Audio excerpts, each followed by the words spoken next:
तो विश्व बैंक और मुद्रा कोष दो संस्थाएं बनी 1947 27 दिसंबर को, और वहां से एक संधि हुई जिसमें भारत भी शामिल हो गया अन्य 44 देशों के साथ। धीरे धीरे इस संधि में शामिल देशों की संख्या बढ़कर 186 हो गई।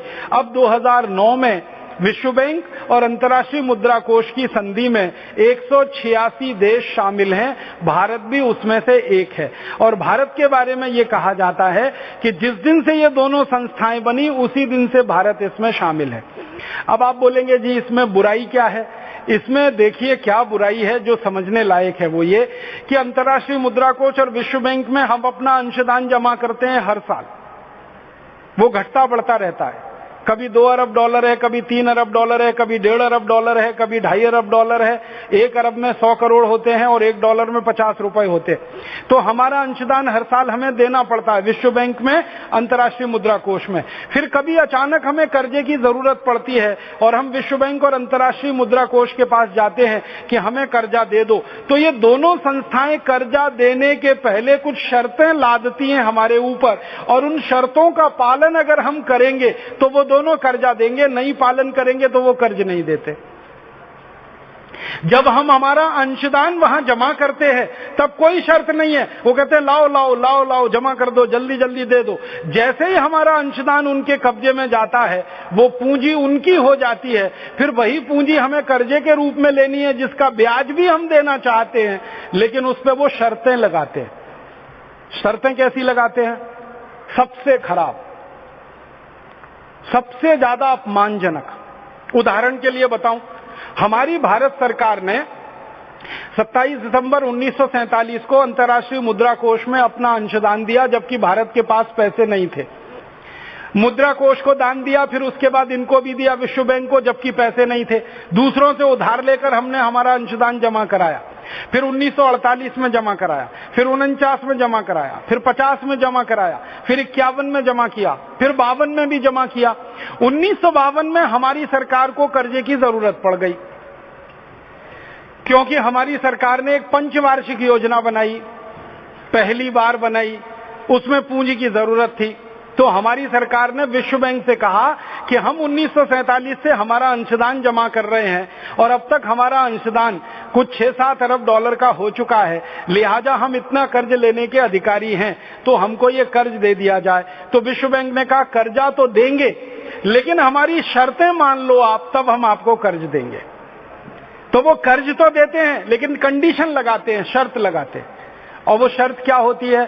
1952 में भारत सरकार के ऊपर विश्व बैंक और मुद्रा कोष ने सबसे पहली शर्त लगाई कि भारत अपने रुपए की कीमत को गिराए, अवमूल्यन करे, डिवैल्यूएशन करे रुपए का। और 1952 के पहले स्थिति ये थी कि भारत का रुपया अमेरिका के डॉलर के बराबर था, लेकिन विश्व बैंक मुद्रा कोष में जब हम कर्ज मांगने गए तो उन्होंने शर्त लगाई कि रुपए की कीमत गिराओ। तो भारत सरकार ने पहली ही बार में डॉलर की तुलना में रुपए की कीमत 30% घटा दी। फिर क्या हुआ? 1957 में फिर गए हम विश्व बैंक अंतर्राष्ट्रीय मुद्रा कोष में कर्ज मांगने के लिए, क्योंकि दूसरी पंचवार्षिक योजना के लिए पैसे की जरूरत थी। फिर उन्होंने हमसे कहा कि कीमत गिराओ रुपए की, फिर हमने कीमत गिराई। फिर 62 में हम गए, फिर हमने कीमत गिराई, फिर 67 में गए, फिर 72 में गए, फिर 77 में गए, फिर 82 में गए, फिर 87 में गए, और 1991 में तो विश्व बैंक और अंतर्राष्ट्रीय मुद्रा कोष ने कह दिया कि इतने प्रतिशत कीमत गिरानी पड़ेगी तभी कर्ज देंगे। तो भारत सरकार ने लगातार विश्व बैंक और मुद्रा कोष के कर्ज के दबाव में आकर रुपए की कीमत को जो गिराना शुरू किया 1952 से, आज रुपए की कीमत गिरकर कितनी हो गई है आप सोचिए। कभी लगभग 1 रुपया 1 डॉलर के बराबर था, आज 50 रुपया 1 डॉलर के बराबर हो गया। तो मुद्रा कोष और विश्व बैंक की संधि की शर्तों में फंसकर भारत का क्या नुकसान हुआ? जो हमारी 1 रुपए 1 डॉलर के हैसियत की करेंसी थी, अब वो 50 रुपए 1 डॉलर के बराबर हो गई। माने हम 50 गुना कीमत अपनी करेंसी की कम करा लिए, हमने 50 गुना कीमत अपनी संपत्ति की घटा ली, हमने 50 गुना कीमत अपने संसाधनों की कम कर ली, हमने 50 गुना अपनी इज्जत कम कर ली पूरी दुनिया के सामने। अमेरिका को ताकतवर बना दिया 50 गुना ज्यादा। अमेरिका का डॉलर 50 गुना कर दिया, अमेरिका की संपत्ति 50 गुनी बढ़ा दी, अमेरिका की समृद्धि 50 गुनी बढ़ा दी। तो अमेरिका को 50 गुना ताकतवर कर दिया हमने और अपने को 50 गुना कमजोर कर लिया हमने। ऐसी खतरनाक शर्तें होती हैं विश्व बैंक और मुद्रा कोष की। आप बोलेंगे जी इसमें क्या नुकसान है, मैं एक उदाहरण से समझाता हूं। हम 1952 में अगर अमेरिका को 1 रुपए का सामान बेचें तो हमको $1 की कमाई होती थी। अब हमको अमेरिका को 50 रुपए का सामान बेचना पड़ता है, तब $1 की कमाई होती है। माने सामान 50 गुना ज्यादा जाता है, आमदनी हमारी उतनी ही आती है जो 1952 में आती थी। माने हमारा निर्यात 50 गुना सस्ता हो गया। अब इसका उल्टा सोचें, अब 1952 में अगर अमेरिका से $1 का हम माल खरीदें तो ₹1 ही खर्च करना पड़ता था। अब अमेरिका से $1 का माल खरीदना हो तो ₹50 खर्च करना पड़ता है। माने आयात हमारा 50 गुना महंगा हो गया, निर्यात हमारा 50 गुना सस्ता हो गया। और आयात निर्यात दोनों एक साथ $1 का करें तो 100 गुने का नुकसान हमारा पूरा का पूरा देश को हो गया। आपको एक अंदाजा बताऊं ये नुकसान कितना होता है। भारत देश की सरकार कहती है कि 2008 में भारत ने जो निर्यात किया है दुनिया के देशों को, वो लगभग 5 लाख करोड़ रुपए का है। ये निर्यात 5 लाख करोड़ रुपए का तब है जब $1 50 रुपए का है। मान लीजिए $1 ₹1 का होता और 5 लाख करोड़ का ही हम निर्यात करते तो ये निर्यात हमारा 250 लाख करोड़ का बैठता। मैं आपको समझाना चाहता हूं, जो चीजें हमने अभी 5 लाख करोड़ रुपए की बेची हैं उनका वास्तविक मूल्य 250 लाख करोड़ है। माने 250 लाख करोड़ की चीजें हमने 5 लाख करोड़ में दे दी, कौड़ी के भाव में दे दी, देश को लुटा दिया हमने। और एक साल में इस देश का 245 लाख करोड़ का नुकसान करा लिया हमने मुद्रा का अवमूल्यन करके। इतनी बड़ी चपत और चोट इस देश को लगती है जब मुद्रा का अवमूल्यन होता है। इसको और ठोस रूप में आपको मैं समझाता हूं, आपके समझ में आ जाए ताकि आप करोड़ों लोगों को यह समझाएं।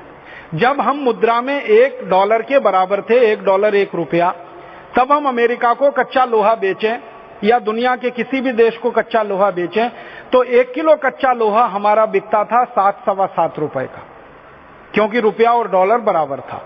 अब कच्चा लोहा हम अमेरिका और दुनिया के देशों को बेचते हैं तो वही कच्चा लोहा हमारा बिकता है 25 पैसे का। जो वस्तु 1952 में हम 7 रुपए की बेच रहे थे वो वस्तु अब बिक रही है 25 पैसे की। सोचो 1 किलो कच्चा लोहा बेचने में कितना बड़ा नुकसान हम उठा रहे हैं। ₹6.75 पर किलो, 1 किलो पे नुकसान। और 2 करोड़ मीट्रिक टन कच्चा लोहा हम हर साल बेचते हैं, 14-15 हजार करोड़ रुपए का नुकसान सीधे पूरे देश को होता है। और एक उदाहरण से समझाता हूं, 1952 में अगर हम अमेरिका से स्टील खरीदें या लोहा खरीदें, $1 के हिसाब से होता था। अब वही स्टील और लोहा खरीदना पड़ता है तो $50 के हिसाब से होता है।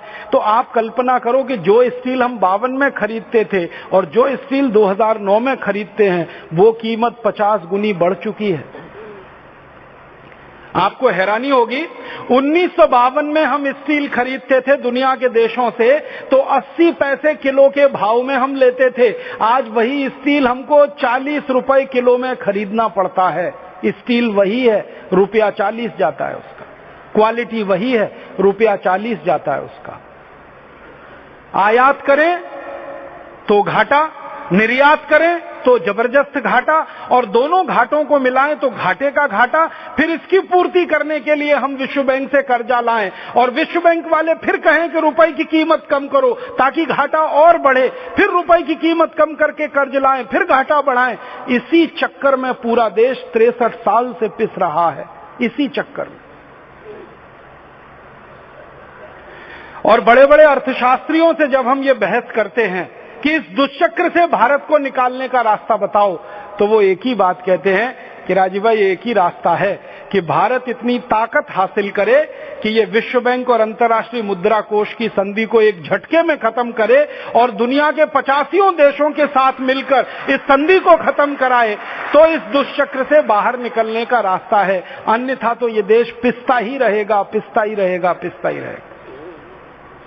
और ये जो कहानी मैंने भारत की सुनाई ना, रुपए के अवमूल्यन की, ये इससे भी बड़ी दर्दनाक कहानी है अफ्रीकी देशों के रुपए के अवमूल्यन की। अफ्रीकी देशों में रोडेशिया है, सोमालिया है, इथियोपिया है, छोटे छोटे देश हैं, नाइजीरिया वगैरह हैं। इन सब देशों के ऊपर तो मुद्रा कोष और विश्व बैंक का इतना कठोर डंडा चलता है कि उनकी करेंसी 15,000 $1 के बराबर होती है। उनकी मुद्रा की कीमत नहीं है, और वो कीमत गिराई किसने है?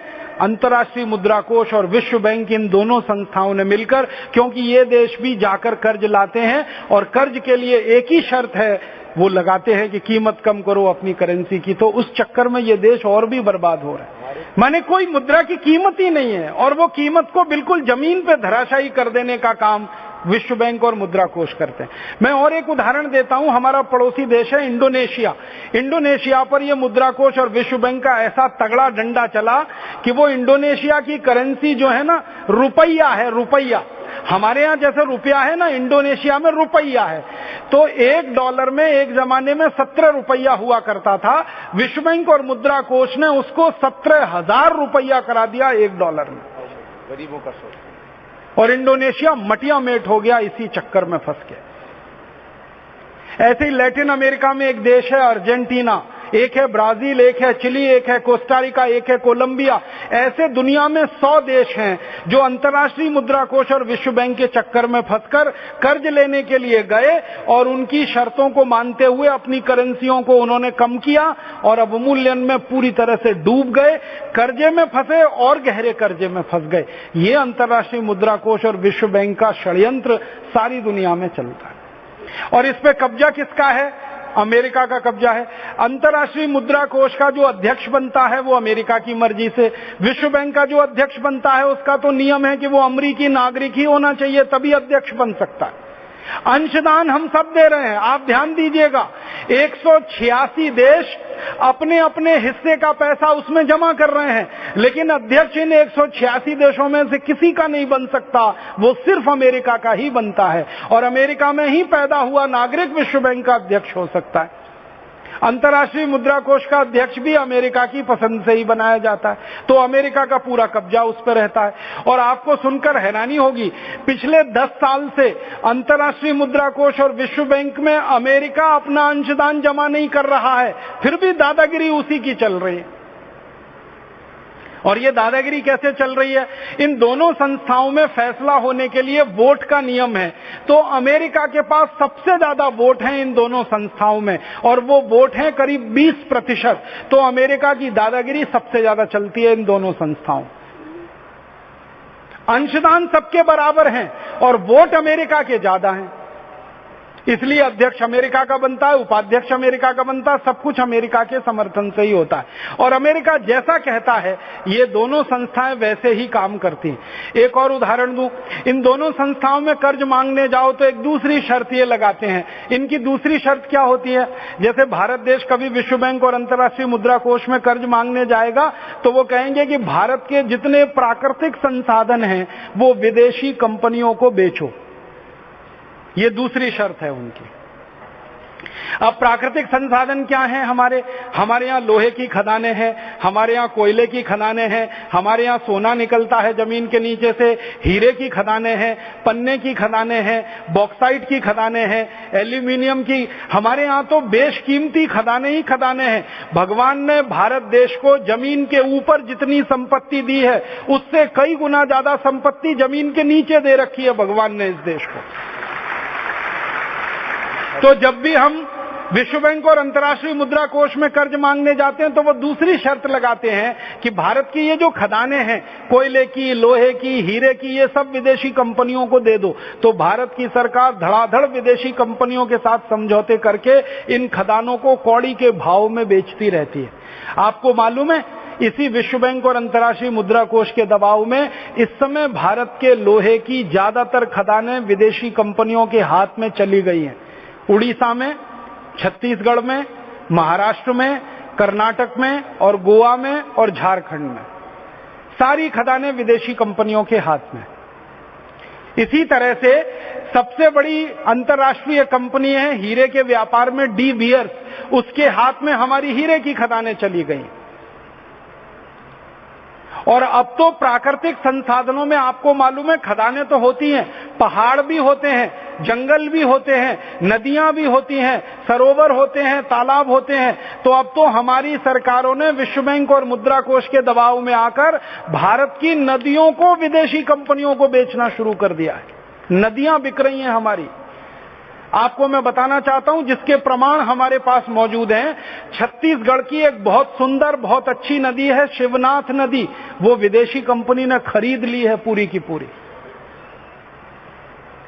हम अभी तक ये मानते थे इस देश में कि पानी भगवान की दी हुई संपत्ति है, सरकार की संपत्ति नहीं है, लेकिन विश्व बैंक और अंतर्राष्ट्रीय मुद्रा कोष ने ये पानी को सरकार की संपत्ति बना दिया और सरकार ने उसको बेचकर विदेशी कंपनियों के हवाले करना शुरू कर दिया।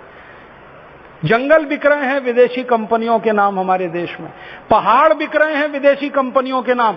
उड़ीसा में सबसे ज्यादा जड़ी बूटी देने वाला जो पहाड़ है उसका नाम है गंधमार्दन पर्वत। गंधमार्दन पर्वत पर हजारों किस्म की आयुर्वेदिक जड़ी बूटियां हैं, सारे दुनिया के विशेषज्ञ ये बात मानते हैं। उस पूरे गंधमार्दन पर्वत को विदेशी कंपनियों को बेचने की तैयारी चल रही है, क्योंकि विश्व बैंक और मुद्रा कोष का शर्त है कर्जे की। तो हमारे सारे संसाधन विदेशियों के हाथ में चले जाएं, ये शर्त होती है मुद्रा कोष और विश्व बैंक की। और एक तीसरी शर्त उनकी होती है कि भारत में ये जो पब्लिक सेक्टर के कारखाने होते हैं ना, जैसे BHEL है, भारत हैवी इलेक्ट्रिकल्स लिमिटेड है, इंडियन इलेक्ट्रॉनिक्स लिमिटेड है, IEL है, BHEL है, IEL है, ऐसे भारत में 244 बड़े पब्लिक सेक्टर के कारखाने हैं। मुद्रा कोष और विश्व बैंक की शर्त यह है कि इन कारखानों को भी एक एक करके विदेशी कंपनियों को बेचते जाओ, और हमारी सरकार पिछले 15 सालों से इन कारखानों को भी बेचने की तैयारी कर रही है। कई कारखाने विदेशी कंपनियों के हाथ में जा चुके हैं। फिर हमारे यहाँ जीवन बीमा व्यवसाय है, लाइफ इंश्योरेंस है, जर्नल इंश्योरेंस है, इसको भी विश्व बैंक और अंतर्राष्ट्रीय मुद्रा कोष का दबाव है, विदेशी कंपनियों के हाथ में दे दो। तो भारत ने जीवन बीमा के क्षेत्र में और सामान्य बीमा के क्षेत्र में 26% पूंजी निवेश का अधिकार विदेशी कंपनियों को दे दिया। अब नया कानून बनाकर उसको 49% करने जा रहे हैं, थोड़े दिन में 74% करेंगे और एक दिन 100% कर देंगे।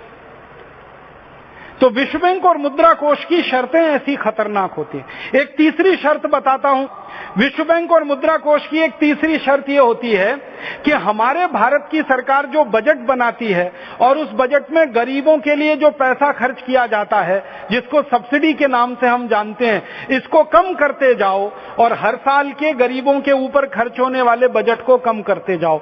तो सन 1991 से भारत की सरकार ने गरीबों के लिए बजट में धन कम करना शुरू कर दिया।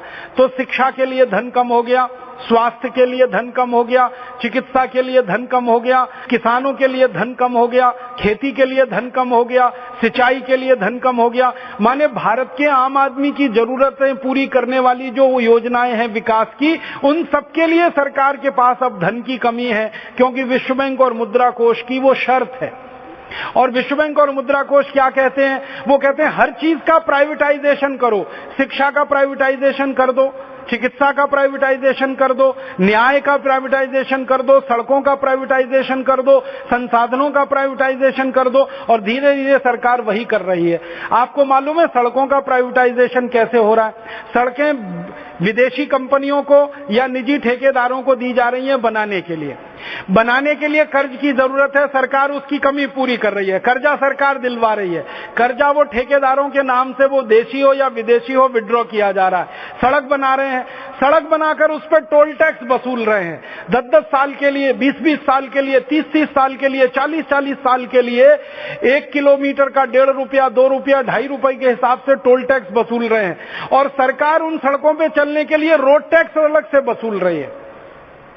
और कुछ सड़कें तो पूरी विदेशी कंपनियों की मिल्कियत की हो गई हैं इस देश में। वो जितना मनमाना चाहें उतना टैक्स वसूल सकते हैं। आप कभी जाओ, मुंबई से पुणे के बीच में एक सड़क बनी है जिसको एक्सप्रेस हाईवे कहते हैं, उस पर 150 रुपए टोल टैक्स है, 150 रुपए, जबकि सड़क की लंबाई 100 किलोमीटर से कम है। जाओ तो 150 रुपए दो, आओ तो 150 रुपए दो। माने सड़कों की मिल्कियत विदेशी कंपनियों के हाथ में चली गई, भवनें विदेशी कंपनियों के हाथ में, जंगल विदेशी कंपनियों के हाथ में, सरोवर, तालाब, नदियां विदेशी कंपनियों के हाथ में, सारे संसाधन विदेशियों के हाथ में चले जाए। ये विश्व बैंक और अंतर्राष्ट्रीय मुद्रा कोष की शर्तें होती हैं। ऐसी खतरनाक शर्तों के आधार पर वो कर्ज देते हैं और हमारे जैसे गरीब देश उनसे कर्ज लेकर दुष्चक्र में फंसते हैं और फिर जिंदगी भर के लिए अपनी आजादी को गंवा बैठते हैं। ऐसी एक और खतरनाक संधि के बारे में बात करना चाहता हूं। हमारे देश की सरकारें कुछ अंतर्राष्ट्रीय संधियां कर रही हैं दूसरे देशों के साथ, जिनको कहा जा रहा है फ्री ट्रेड एग्रीमेंट, मुक्त व्यापार समझौता या मुक्त व्यापार के समझौते। तो भारत और भारत के पड़ोसी देशों के साथ ये मुक्त व्यापार के समझौते हो रहे हैं। भारत से थोड़ा दूरी पर रहने वाले जो देश हैं उनके साथ मुक्त व्यापार के समझौते हो रहे हैं। इन मुक्त व्यापार के समझौतों की एक ही शर्त होती है कि दूसरे देशों से आने वाला जो सामान है वो भारत में सस्ता किया जाए और बाहर से आने वाले सामान पर कस्टम ड्यूटी घटाई जाए। तो जिन विदेशी सामानों पर हमारे यहाँ 300, 350, 400% की कस्टम ड्यूटी लगती है, मुक्त व्यापार के समझौते के बाद वो कस्टम ड्यूटी 0% हो जाती है, 0% हो जाती है। परिणाम क्या होता है? जब आपने मुक्त व्यापार का समझौता किया, जैसे चीन के साथ हमने मुक्त व्यापार का समझौता किया, एक उदाहरण से बताता हूं, तो उसमें चीन से आने वाले जो खिलौने हैं उस पर हमने कस्टम ड्यूटी घटा दी। चीन के खिलौने बहुत सस्ते हो गए, भारत में आकर धड़ल्ले से बिकने लगे। परिणाम हुआ कि भारत के खिलौने बनाने वाले हजारों लाखों उद्योग बंद हो गए और सारे बाजार में अब चीन के खिलौने ही बिक रहे हैं। ऐसे ही चीन के यहां से हमने एक समझौता कर लिया, उसमें चीन के यहां से मूर्तियां आती हैं भगवान की बनी हुई। लक्ष्मी और गणेश जी जो दिवाली पर हम पूजते हैं वो चीन के बने हुए हैं, कम्युनिस्टों के, नास्तिकों। और उस चीन में ना कोई लक्ष्मी को मानता है ना कोई गणेश को मानता है, क्योंकि वो नास्तिक देश है। तो वहां से लक्ष्मी, गणेश जी, हनुमान जी आते हैं और पूरी दिवाली पर सबसे ज्यादा वही बिकते हैं। फिर इसी तरह हमारे यहाँ दिवाली पर छोटे बल्बों की हम जो झालर और लड़ी लगाते हैं वो चीन के बल्बों की है। तो मुक्त व्यापार का हमने चीन से समझौता किया।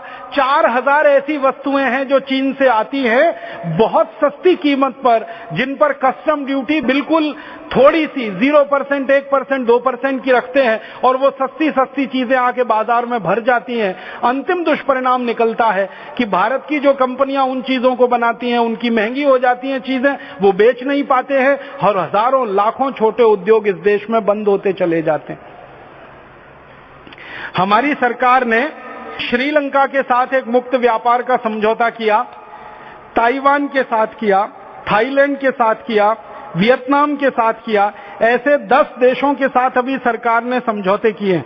इसमें कॉफी आ रही है, वहां से तेल आ रहा है नारियल का, कॉफी आ रही है, चाय आ रही है और कई तरह की खेती की चीजें आ रही हैं, कपास आ रही है, वहां से मशीनरी के आइटम आ रहे हैं, बहुत सारी चीजें आ रही हैं इन 10 देशों से। परिणाम क्या है कि 4-5 हजार चीजें आ रही हैं, उनमें से कस्टम ड्यूटी लगभग 0 के बराबर है, 0% है या 1-2% के आसपास है। बहुत सस्ती सस्ती चीजें आके ये बाजार में भर रही हैं और भारत में कॉफी पैदा करने वाले रो रहे हैं, नारियल पैदा करने वाले रो रहे हैं, चाय पैदा करने वाले रो रहे हैं, टेक्सटाइल की इंडस्ट्री चलाने वाले रो रहे हैं, कपास पैदा करने वाले रो रहे हैं, सब लोग रो रहे हैं क्योंकि विदेशों से ये सब सस्ती चीजें आ रही। और ये क्यों आ रही हैं? क्योंकि फ्री ट्रेड एग्रीमेंट हो रहे हैं, मुक्त व्यापार के समझौते हो रहे हैं और ये मुक्त व्यापार के समझौते फांसी का फंदा बन जाते हैं गलों में उन छोटे छोटे उद्योग चलाने वालों के लिए। एक और ऐसी हमने कुछ संधियां की हैं अंतर्राष्ट्रीय देशों से, बहुत खतरनाक संधि है वो तो, डबल टैक्सेशन अवॉइडेंस ट्रीटी करके एक संधि है। 60 देशों के साथ हमने ये संधि कर रखी है। उसमें से मॉरिशस एक है, और हमारे पड़ोसी कई देश हैं, 60 देशों से हमारी ये संधि है, डबल टैक्सेशन अवॉइडेंस ट्रीटी। इसमें क्या होता है कि मॉरिशस जैसे 60 देशों की कोई भी कंपनी भारत में आकर व्यापार करेगी, अगर वो मॉरिशस में इनकम टैक्स या कॉर्पोरेट टैक्स पे कर रही है तो भारत में उसके ऊपर कोई टैक्स नहीं लगेगा। ये है संधि।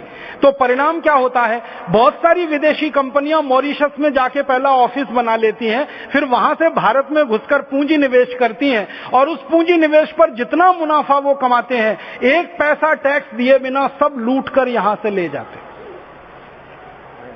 और हर साल हमारे देश में 15 से 20 हजार करोड़ रुपए का नुकसान इस चक्कर में हो जाता है।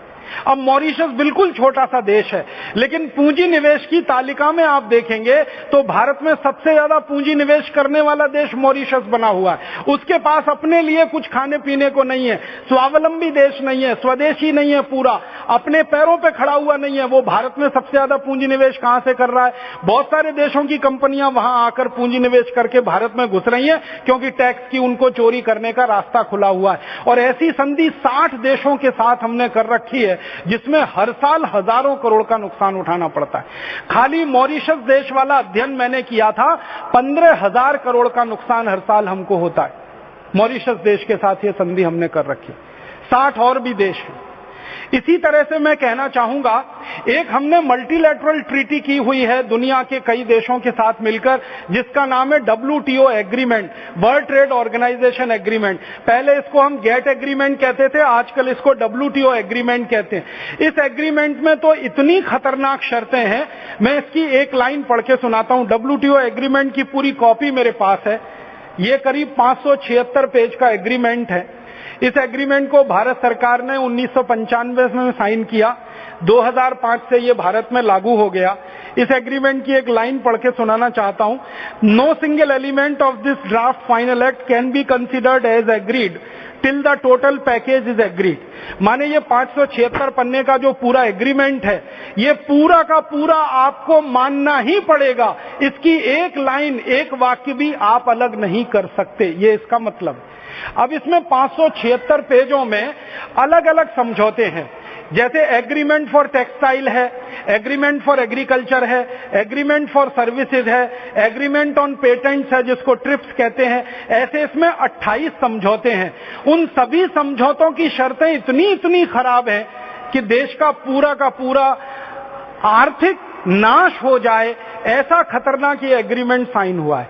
मैं एक दो उदाहरण से आपको समझाता हूं। 576 पेज का सारा एग्रीमेंट तो पढ़ के नहीं बता पाऊंगा, लेकिन इसके एक दो आर्टिकल जरूर पढ़ के बताना चाहता हूं जो बहुत खतरनाक है। हमारे भारत देश में अभी तक की ये व्यवस्था रही है कि दवा के क्षेत्र में, कृषि के क्षेत्र में कोई भी नया जो आविष्कार होता है तो आविष्कार पर पेटेंट होता है, लेकिन आविष्कार का जो तरीका होता है वो पेटेंट नहीं होता। तरीके को हम कहते हैं प्रोसेस, और जो बन के तैयार होता है उसको कहते हैं प्रोडक्ट।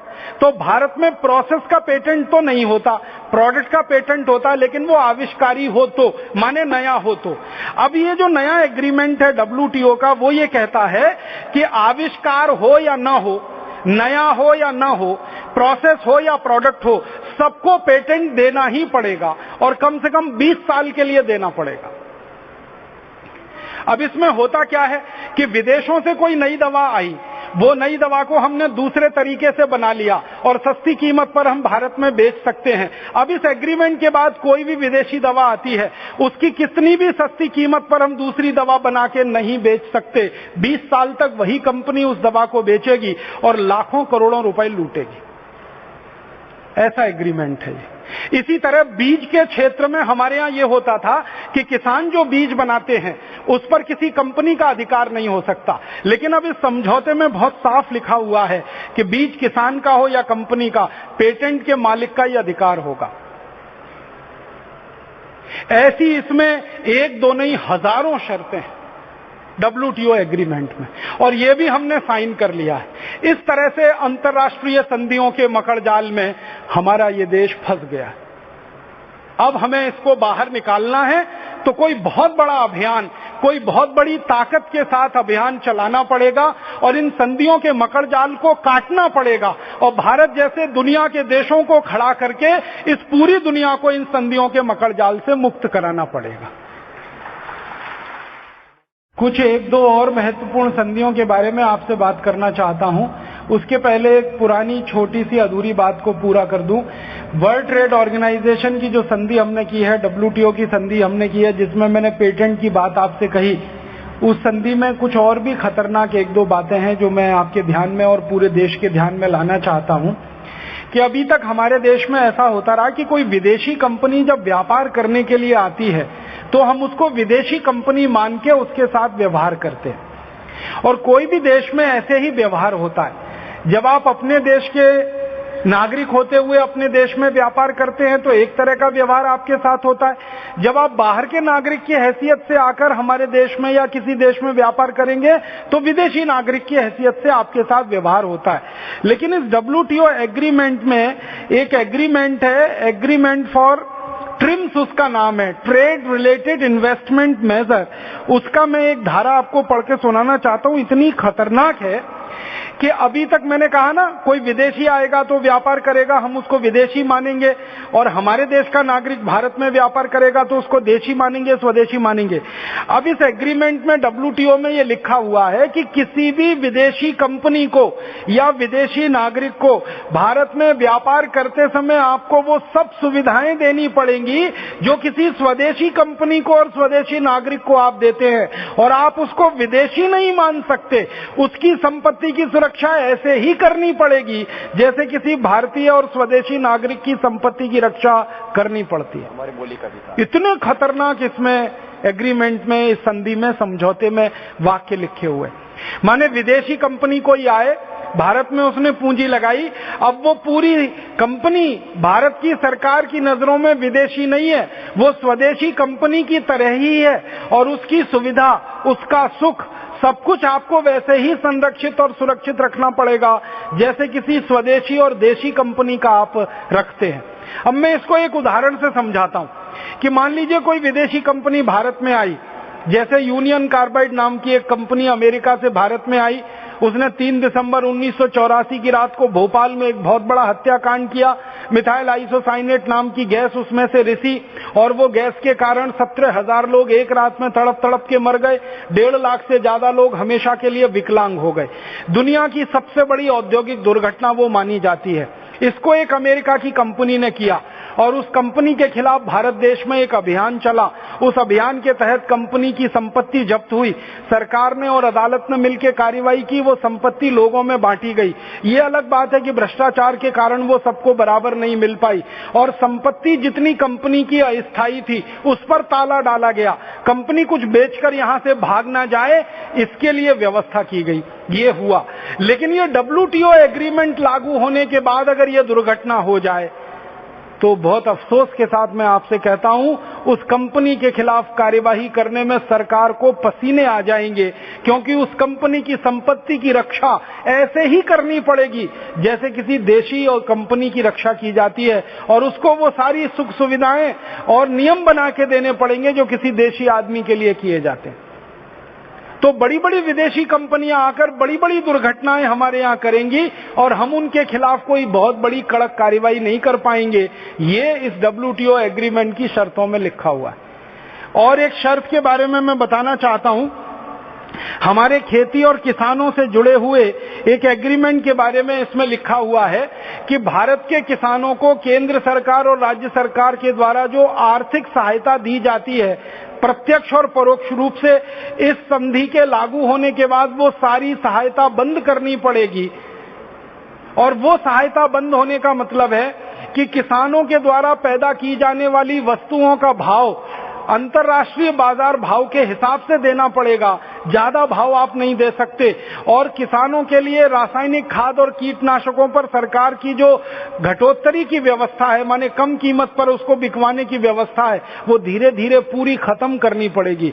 तो किसानों को यूरिया DAP अब सस्ता नहीं मिल सकता, किसानों को डीजल सस्ता नहीं मिल सकता, किसानों को पानी सस्ता नहीं मिल सकता, और उनके द्वारा पैदा की जाने वाली कपास, गेहूं, चावल, चने का भाव ज्यादा नहीं दिया जा सकता, भले सरकार के पास पैसा हो या ना हो। अंतर्राष्ट्रीय बाजार भाव के हिसाब से ही वो देना पड़ेगा, और वो आप ज्यादा नहीं दे पाएंगे।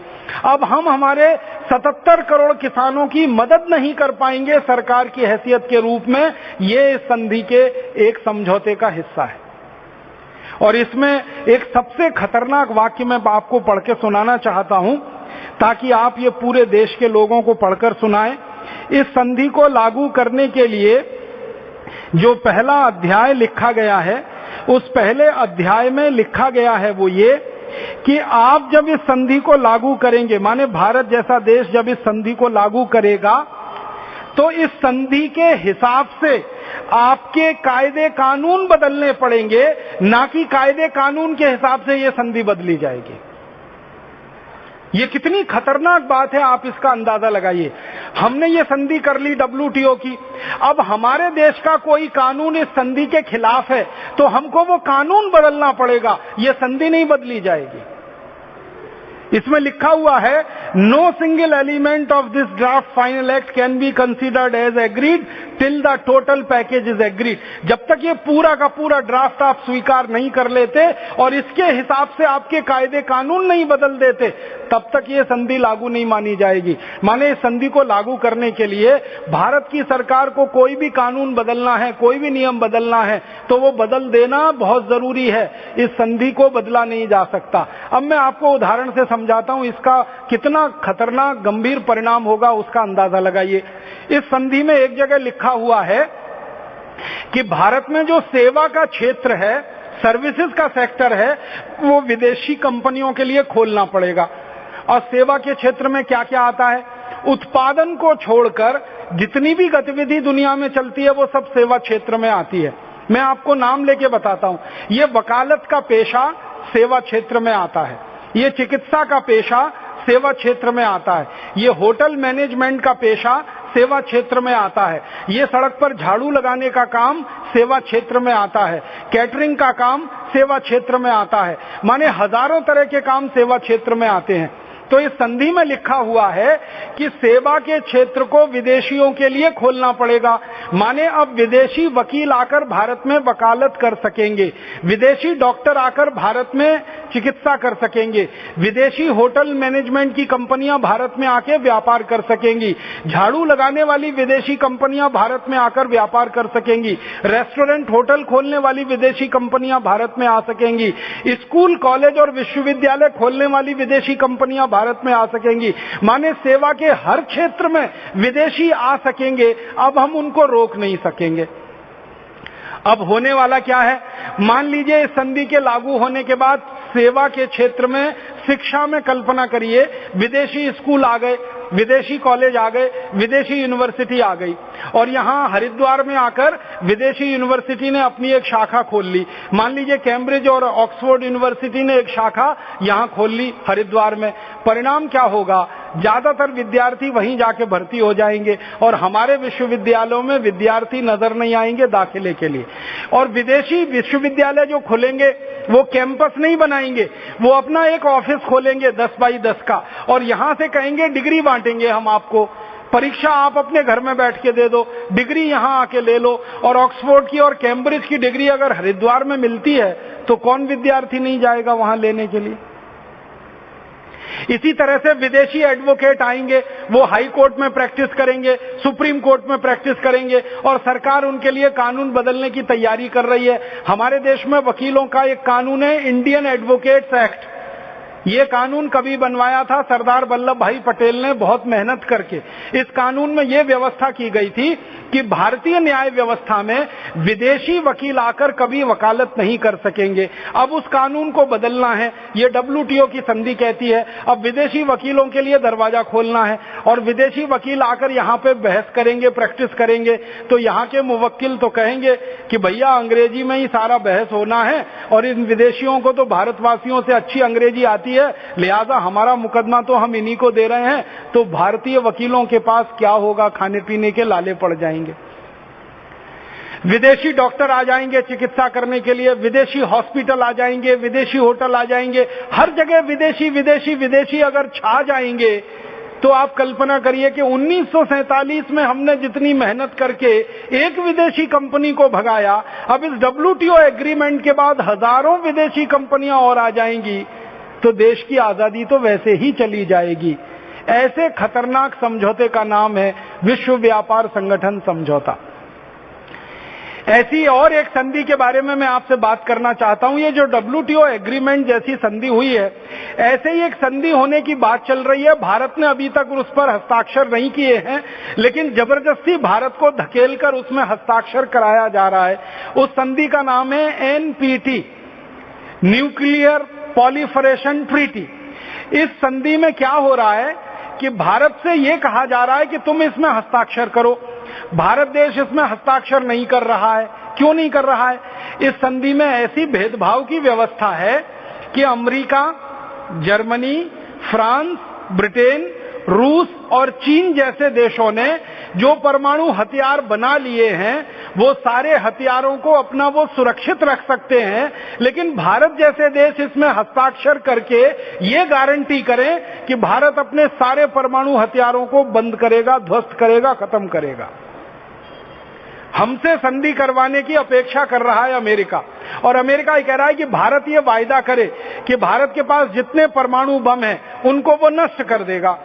भारत सरकार वायदा करे इस संधि में कि एक भी नया परमाणु बम आप नहीं बनाएंगे, और भारत सरकार ये वायदा करे कि परमाणु बम बनाना तो दूर की बात है, परमाणु बम के लिए परीक्षण भी नहीं कर सकेंगे आप एक भी नया।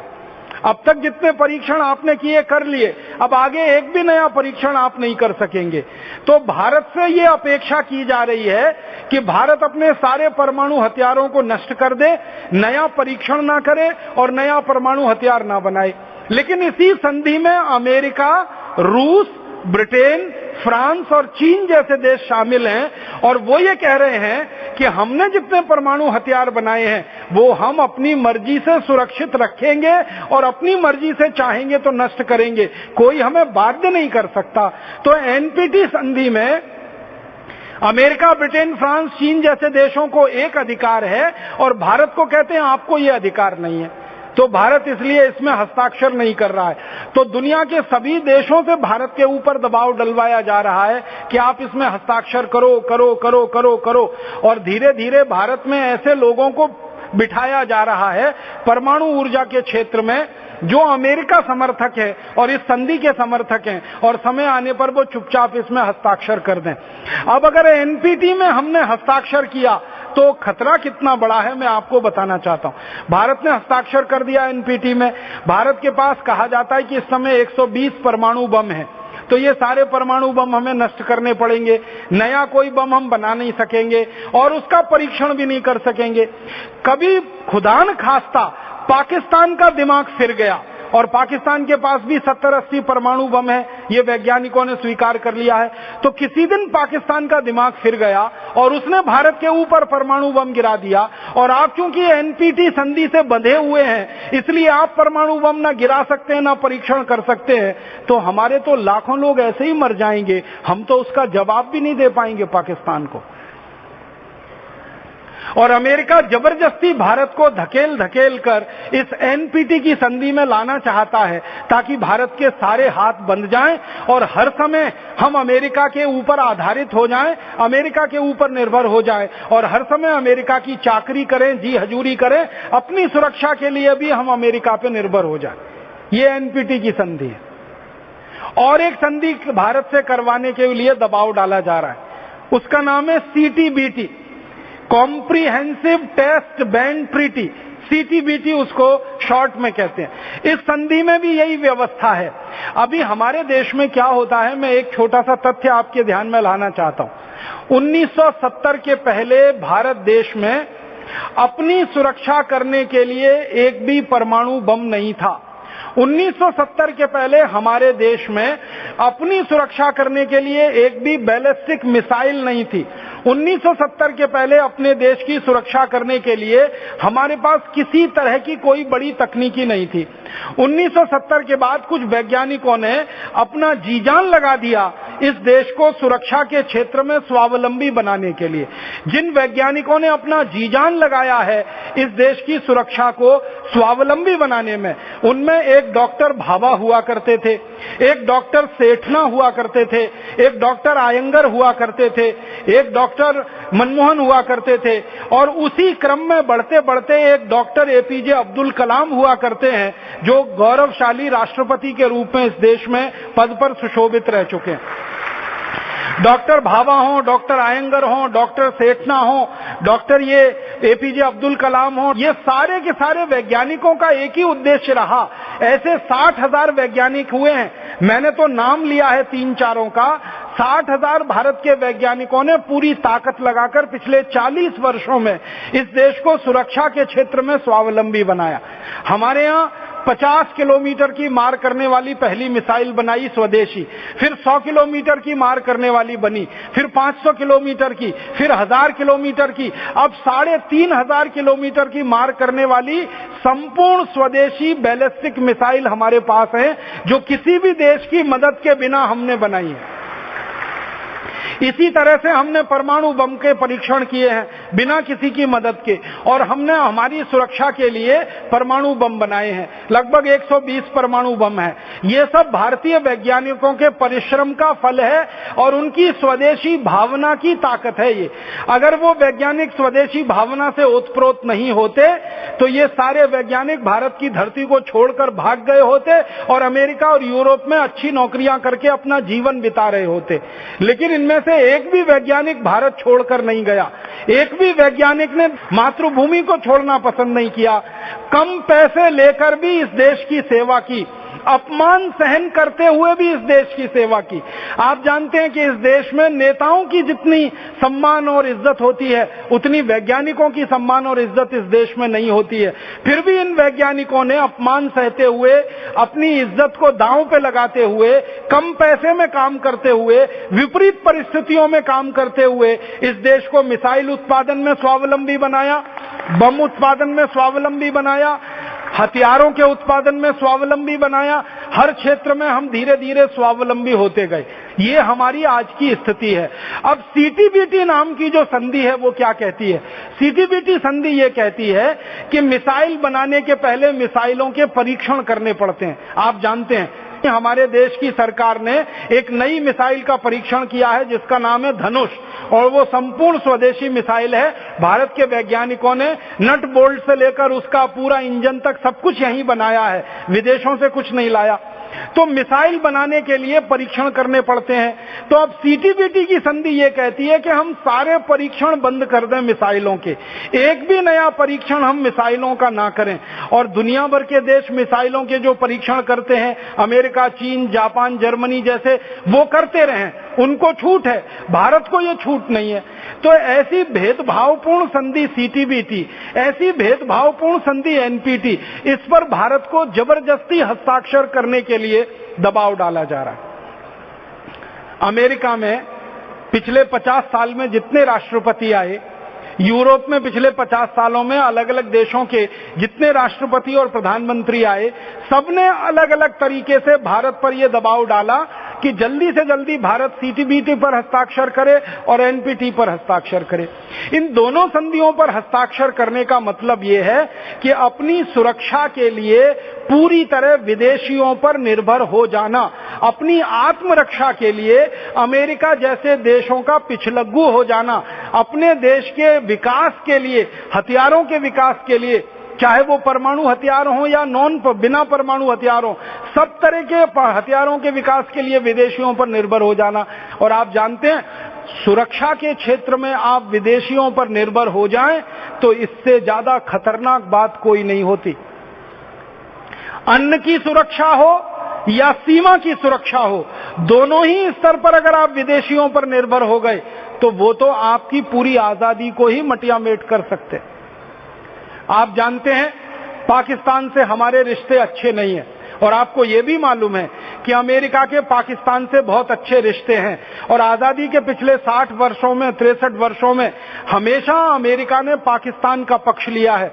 और जो पाकिस्तान लगातार चोरी करके परमाणु बम बना रहा है और बार बार पाकिस्तानियों की धमकी ये हमको मिलती रहती है कि जरूरत पड़ने पर भारत के ऊपर हम ये प्रयोग कर सकते हैं, उस स्थिति में भारत अपनी आत्मरक्षा के लिए अपने ऊपर निर्भर ना होके अमेरिका जैसे देशों पर निर्भर हो गया। और कल को अमेरिका ने यह कहना शुरू कर दिया कि पाकिस्तान उनको ज्यादा प्यारा है भारत की तुलना में, तो हम तो हमारी सुरक्षा को भी गंवा बैठेंगे, हमारी सीमाएं भी हमारे हाथों से चली जाएंगी। 26 नवंबर हमारे देश में पाकिस्तानी आतंकवादियों का हमला हुआ था और सारी दुनिया ने वो देखा। अमेरिका ने भी वो देखा। लेकिन जिन पाकिस्तानी आतंकवादियों ने 26 नवंबर का भारत पर हमला करवाया और उसकी योजना बनाई, उनको पाकिस्तान में गिरफ्तार करके मुकदमा चलाया जाए, इसके लिए भारत सरकार अमेरिका से कह रही है, लेकिन अमेरिका इसमें कुछ नहीं कर रहा है। जिन पाकिस्तानी आतंकवादियों ने 26 नवंबर का हमला भारत में योजना बनाया, वो पाकिस्तान में जिंदा हैं, खुले घूम रहे हैं, सड़कों पर नाच रहे हैं, ना पुलिस उनको गिरफ्तार कर रही है, ना उनके ऊपर मुकदमे चलाए जा रहे हैं, और अमेरिका भी इस मामले में मौन है। भारत सरकार बार बार अमेरिका के पास जाके ये कहती है कि पाकिस्तानी आतंकवादियों पर दबाव होना चाहिए, उनको सजा होनी चाहिए, उनके खिलाफ मुकदमे चलना चाहिए। अमेरिका कह देता है हाँ हम कोशिश करेंगे, हाँ हम कोशिश करेंगे, लेकिन कुछ नहीं करता। डॉक्टर मनमोहन सिंह ने बराक ओबामा से बार बार ये कहा कि हमारी आपसे विनम्र गुजारिश है, आप दबाव डालिए पाकिस्तान पर, उनकी गिरफ्तारी होनी चाहिए। बराक ओबामा ने हाँ तो बोल दिया, लेकिन कार्यवाही के रूप में शून्य का शून्य ही है। हम ये देख रहे हैं क्योंकि अमेरिका के पाकिस्तान में अलग हित हैं और भारत के पाकिस्तान के साथ अलग हित हैं। ऐसी स्थिति में अगर हम हमारी पूरी सुरक्षा व्यवस्था अपने हाथों से निकालकर दूसरों के हाथों में डाल दें, एनपीटी पर साइन कर दें, सीटीबीटी पर साइन कर दें, तो हमारे लिए तो ये आत्महत्या करने जैसा होगा, मौत के मुंह में पूरे देश को डालने जैसा होगा। इसलिए भारत किसी भी ताकत के दबाव में ना झुके और एनपीटी पर कभी समझौता ना करे, सीटीबीटी पर कभी समझौता ना करे। ये बात हमें पूरे देश के नागरिकों को समझानी है और समझाने के बाद सरकार के ऊपर इसका दबाव बनाना है कि हम सरकार से ये अपील करते हैं कि करोड़ों भारतीय नागरिक एनपीटी पर समझौता करने के पक्ष में नहीं है, सीटीबीटी पर समझौता करने के पक्ष में नहीं। तब तक नहीं है जब तक अमेरिका अपने परमाणु बम नष्ट नहीं करता, रूस अपने परमाणु बम नष्ट नहीं करता, चीन अपने परमाणु बम नष्ट नहीं करता, फ्रांस अपने परमाणु बमों को नष्ट नहीं करता, ब्रिटेन अपने परमाणु बमों को जब तक नष्ट नहीं करता, तब तक हम क्यों करें? ये कैसे हो सकता है कि अमेरिका परमाणु बम को रखे और हम न रखें? अमेरिका कहता है अमेरिकी नागरिकों की सुरक्षा बहुत महत्वपूर्ण है, तो भारत के नागरिकों की सुरक्षा भी महत्वपूर्ण है। अगर अमेरिकी नागरिक की कोई हैसियत है दुनिया में, तो भारत के नागरिक की भी कोई हैसियत है दुनिया में। अगर अमेरिका परमाणु बम से अपने नागरिकों को सुरक्षा दे रहा है, तो ये अधिकार भारत को भी है कि वो अपने परमाणु बम से अपने नागरिकों को सुरक्षा का अधिकार दे। आपको सुनकर हैरानी होगी कि हमारे भारत के पास तो मात्र 120 परमाणु बम हैं कुल मिलाकर, लेकिन अमेरिका के पास तो 24,000 हैं परमाणु बम। रूस के पास करीब 20,000 हैं परमाणु बम। ब्रिटेन के पास, फ्रांस के पास, जर्मनी के पास, चाइना के पास कुल मिलाकर 12-13 हजार परमाणु बम है। हमारे पास तो कुल 120 हैं, अमेरिका के पास 24,000 है। तो जिन देशों ने 24 हजार परमाणु बम बना रखे हैं, पहले उनको अपने परमाणु बम नष्ट करने चाहिए, तब वो दूसरों से कहने के अधिकारी हो सकते हैं कि आप अपने परमाणु बम को नष्ट करो। अन्यथा वो ये कैसे कह सकते हैं हमसे कि हम हमारे परमाणु बम नष्ट करें, जबकि उनके पास रखे हो। एक दिन मैंने हिसाब निकाला था कि अमेरिका चाहे तो पूरी दुनिया को 440 बार खत्म कर सकता है। इस बात को समझिए, अमेरिका के पास कुल जितने परमाणु बम हैं, उतने परमाणु बमों का उपयोग करके दुनिया को एक बार नहीं, 2 बार नहीं, 3 बार नहीं, 440 बार खत्म किया जा सकता है। इतने परमाणु बम उनके पास हैं। एक बार ये पूरी दुनिया नष्ट हो जाए, फिर दोबारा बस जाए, फिर वो नष्ट हो जाए, फिर तीसरी बार बस जाए, ऐसा 440 बार दुनिया बसे और अमेरिका उसको नष्ट कर दे, इतने परमाणु बम उसके पास हैं। तो जिस अमेरिका ने इतने परमाणु बम बना रखे हों, उसका दबाव हमारे ऊपर ये है कि हम हमारे सारे परमाणु बम नष्ट कर दें। ये तो कुछ ऐसी कहानी है कि जो है सबसे ज्यादा दादागिरी, गुंडागिरी और बेईमानी करने वाला हमको कह रहा है कि आप ईमानदार हो जाओ, आप दादागिरी मत करो, गुंडागिरी मत करो। ऐसी स्थिति हमारे देश को बर्दाश्त नहीं। और एक समझौते के बारे में बात करना चाहता हूं। सारी दुनिया में गर्मी बढ़ रही है, पर्यावरण का प्रदूषण बढ़ रहा है, तो इस गर्मी को रोका जाए, इस पर्यावरण के प्रदूषण को कम किया जाए। दुनिया में गर्मी बढ़ रही है तो इसमें खतरा किस बात का है? खतरा इस बात का है कि जैसे जैसे गर्मी बढ़ती है ना, तो ये जो बर्फ जमी रहती है ध्रुवों पर, उत्तरी ध्रुवों पर, उसके आसपास के क्षेत्रों में, ये बर्फ पिघलने लगती है।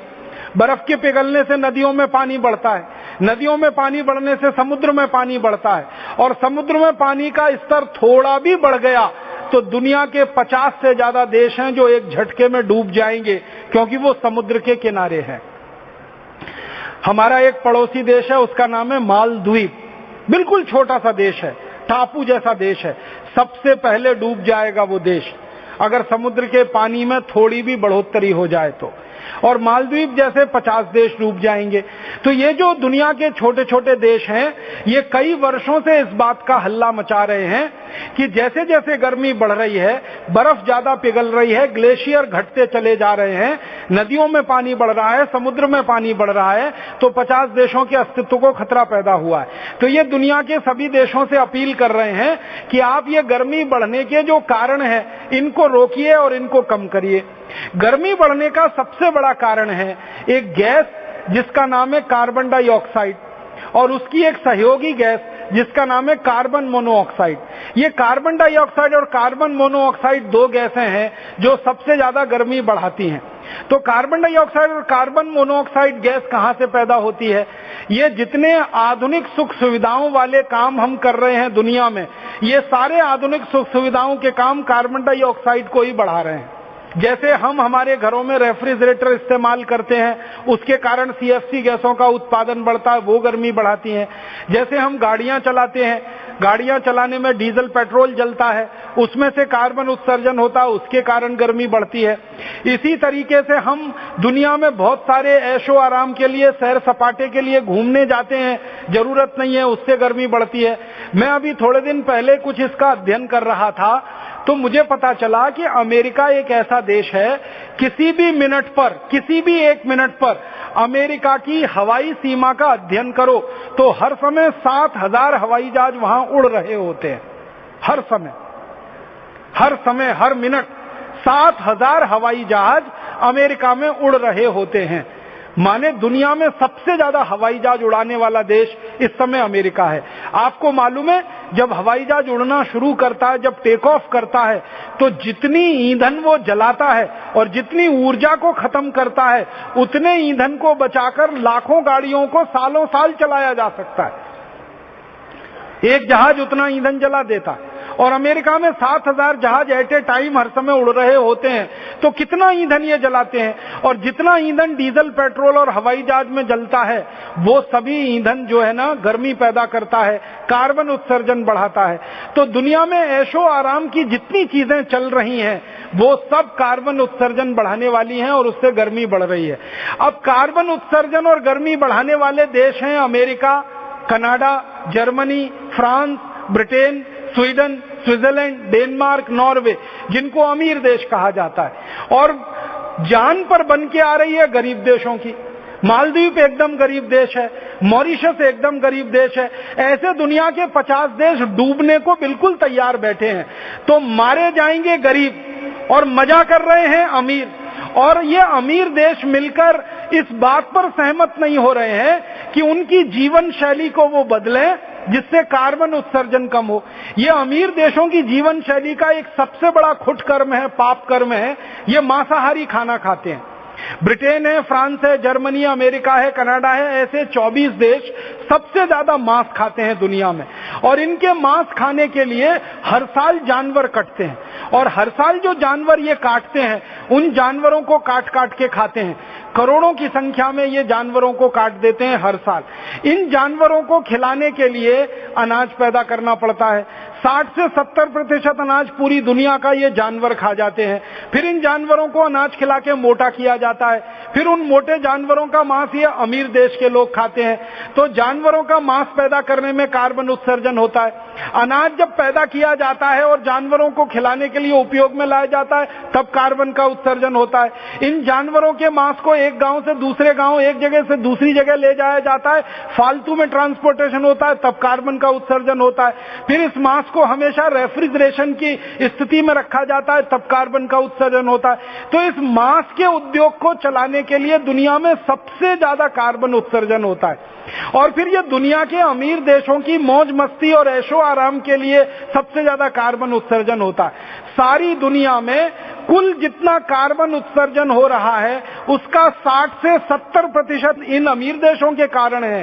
तो ये अमीर देशों के ऊपर गरीब देशों की तरफ से ये दबाव डाला जा रहा है कि आप जल्दी से जल्दी अपनी जीवन शैली को बदलिए और ये कार्बन उत्सर्जन को कम करिए, ताकि गर्मी ज्यादा ना बढ़े, ताकि बर्फ ज्यादा ना पिघले, ताकि हम डूबने से बच जाएं।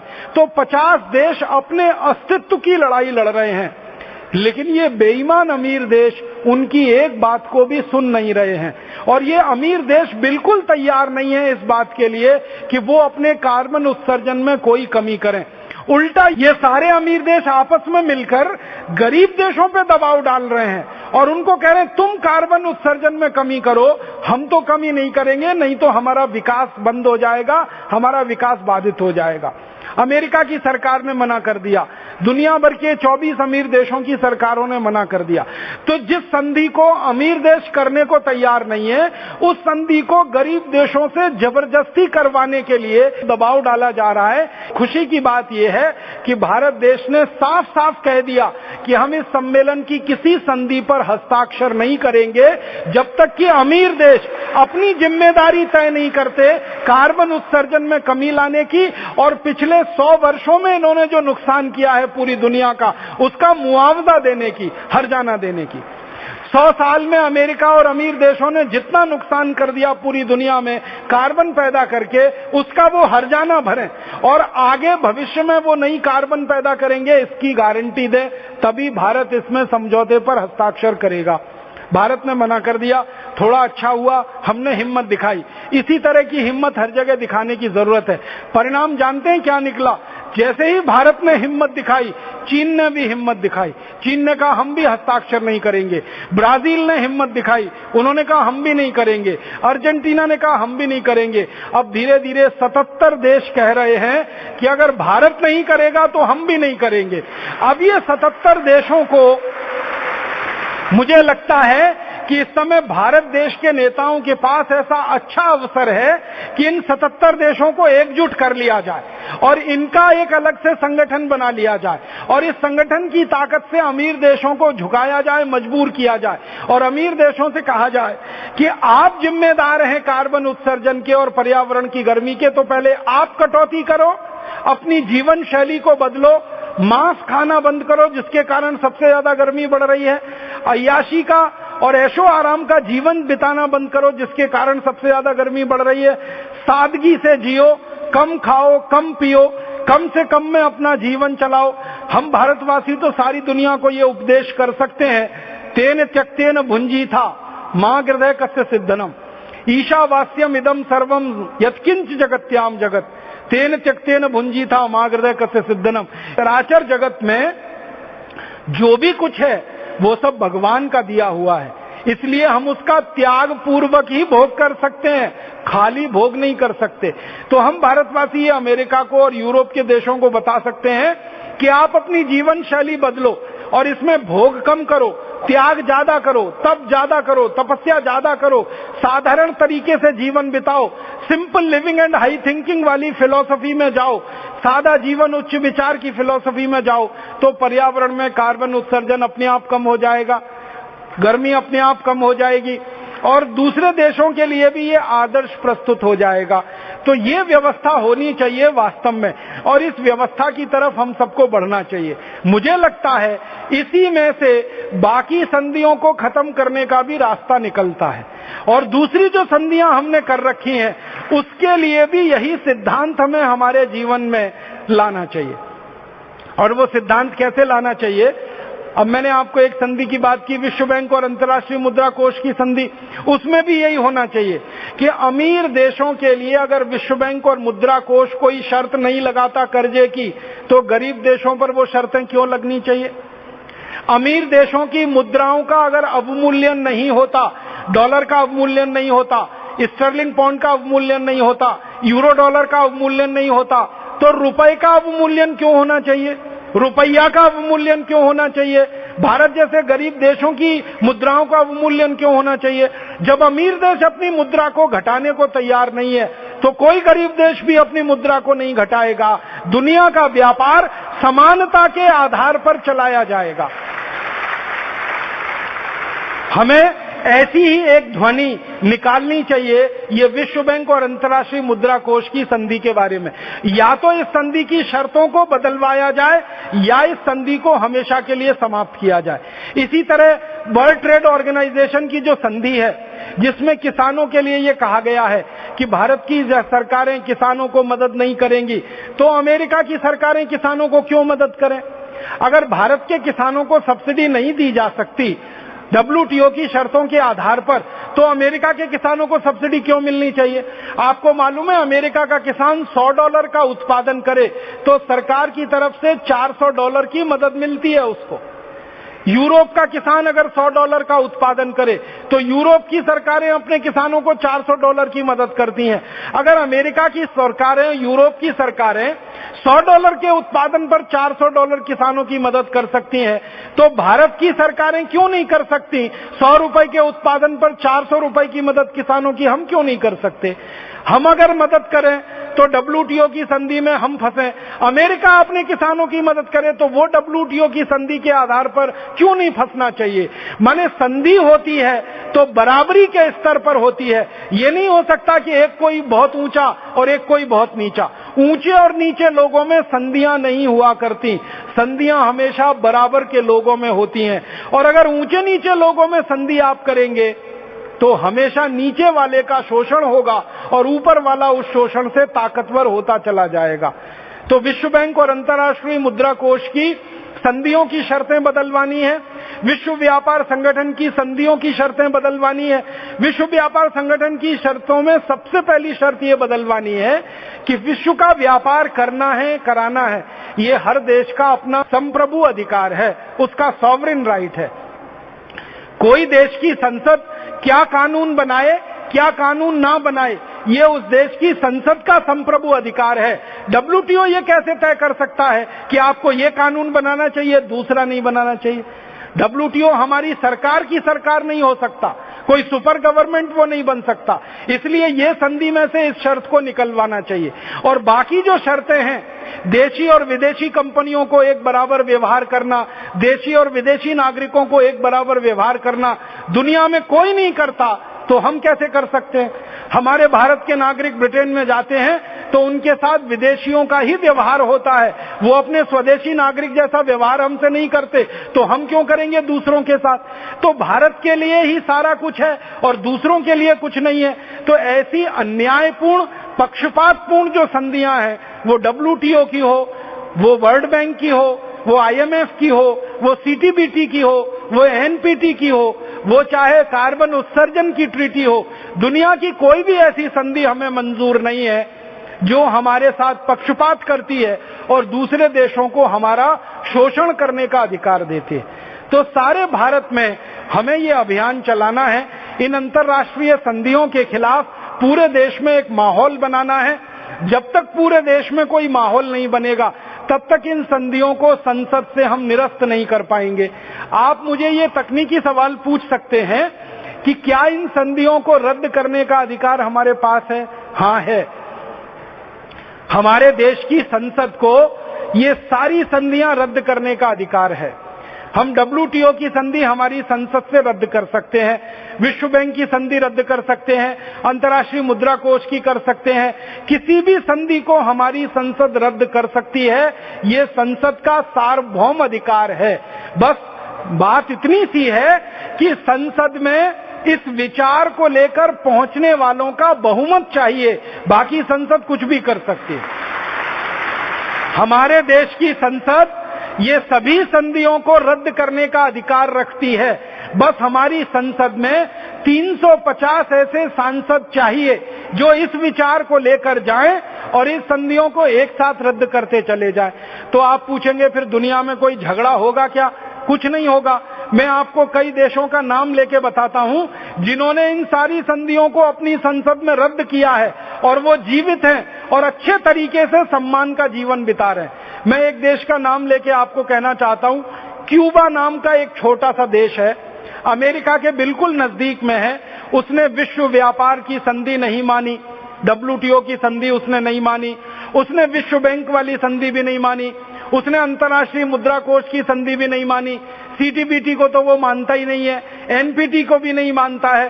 क्यूबा जैसे देश ने किसी भी अंतर्राष्ट्रीय संधि को नहीं माना, एक झटके में अपनी संसद से उनको रद्द किया है।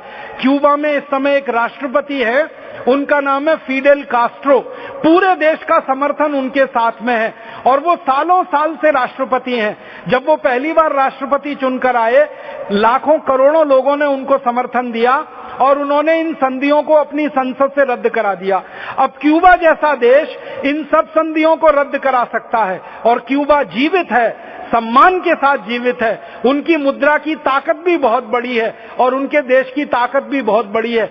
हालांकि क्यूबा 2 करोड़ की आबादी का देश है और अमेरिका उसके बगल में 27 करोड़ की आबादी का देश है, फिर भी 2 करोड़ का क्यूबा स्वाभिमान के साथ और स्वदेशी के रास्ते पर आगे बढ़ रहा है, तो 27 करोड़ नागरिकों वाले अमेरिका को नाकों चने चबवा रहा है। वो इतना छोटा सा देश है।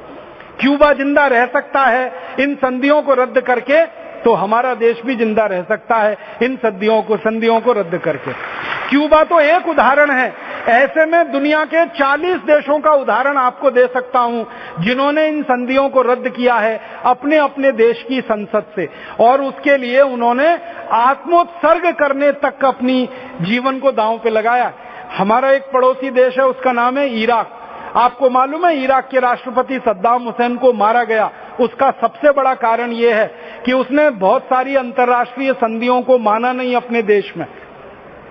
खुददारी के साथ, स्वाभिमान के साथ उसने कहा कि मैं इराक को देखना चाहता हूं, ना कि अमीर देशों का पिछड़गू देश बनाना चाहता हूं। तो इराक ने इन संधियों को नहीं माना, ईरान ने इन संधियों को नहीं माना। ऐसे 40 देश हैं दुनिया में जिन्होंने इन संधियों को नकारा है अपनी संसद से, जहां के लोगों ने इन संधियों को नकारा है अपनी संसद से, तो भारत भी नकार सकता है। और भारत के बारे में तो सबसे बड़ी बात यह है कि अगर भारत जैसा देश इन संधियों के खिलाफ एक अंतर्राष्ट्रीय अभियान चलाए तो 70-80 और गरीब देश भारत के साथ जुड़ जाएंगे, वो भी इन संधियों से परेशान हैं, जो गरीब हैं और मुफलिसी के शिकार हैं। तो दुनिया के 70-80 देशों के हम नेता हो सकते हैं, उनको इस संधियों के रद्द करने के लिए रास्ते बता सकते हैं।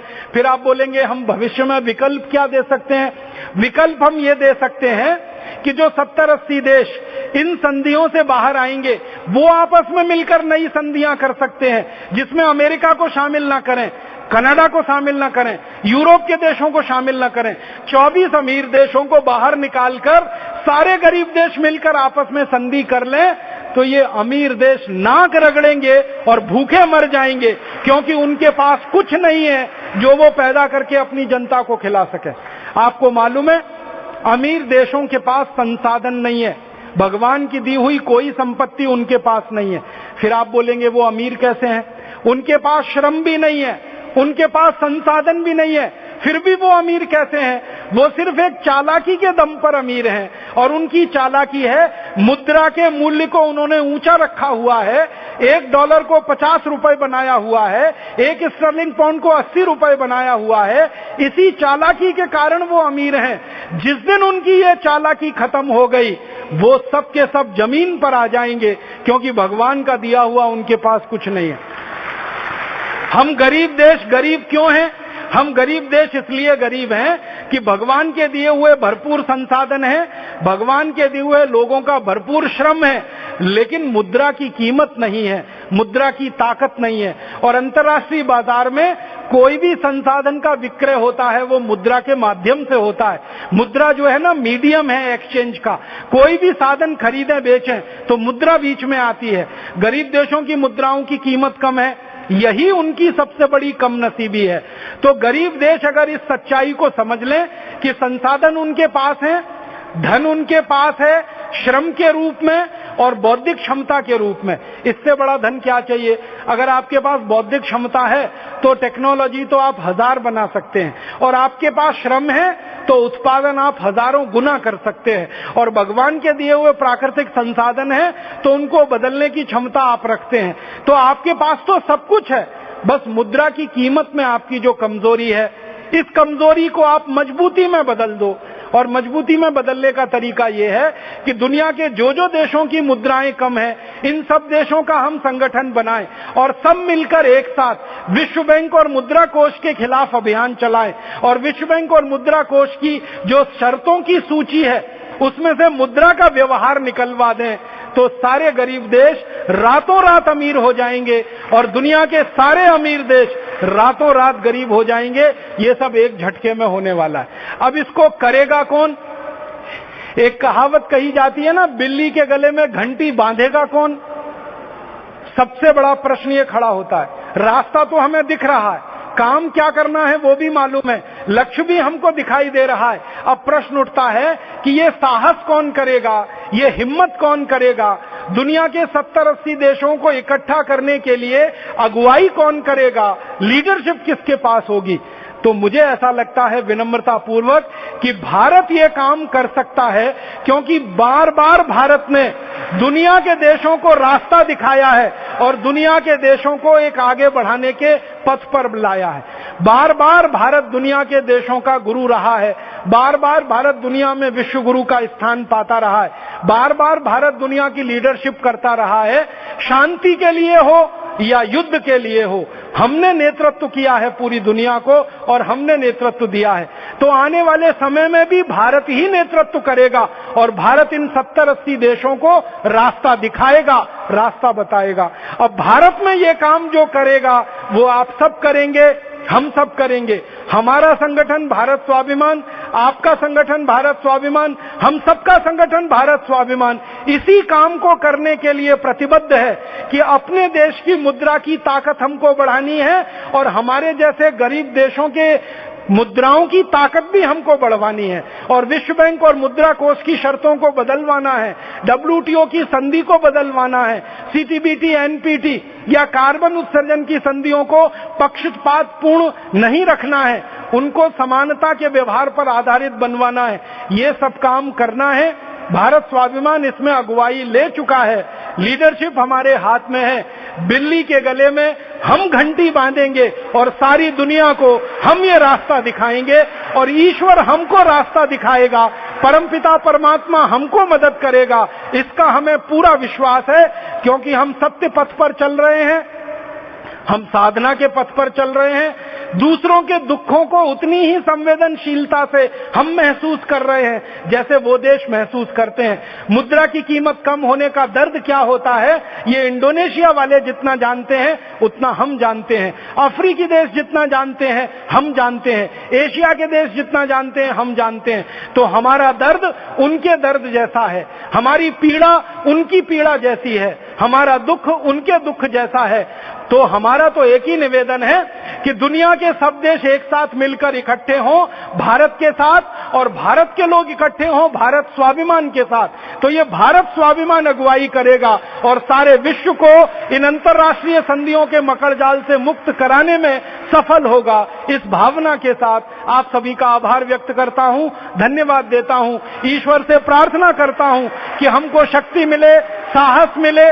और हम ये काम में यशस्वी हों। हमारी विजय हो, हमारी जय हो। बहुत बहुत धन्यवाद।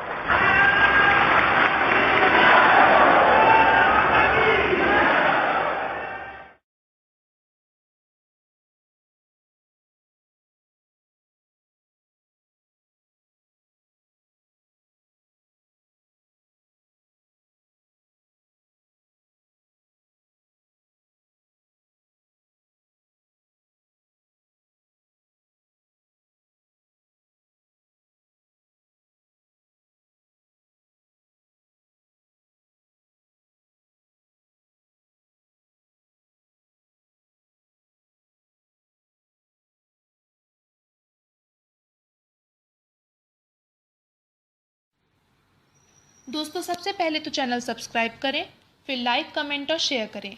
और हाँ, हमारा एंड्रॉयड ऐप डाउनलोड करना ना भूलें।